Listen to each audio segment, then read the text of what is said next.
दिसतोय एक सुंदर आणि शिस्तबद्ध मैदान.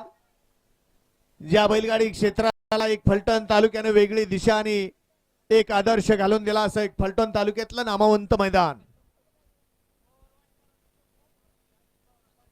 आशिष बाळाराम पाटील आदे पनवेलकरांचा शिवानी त्याच्या बरोबर पळाला पवारवाडीकरांचा शंभू.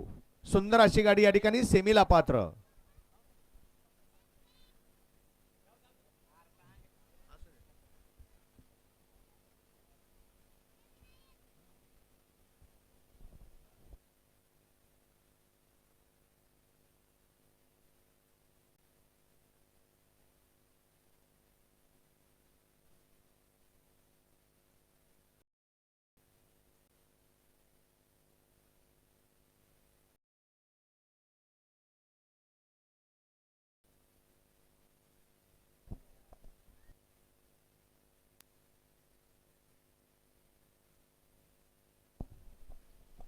करा बैलगाडी मला गाड्या उभ्या करा आणि खाली आप्पांना सहाय्य करायचं.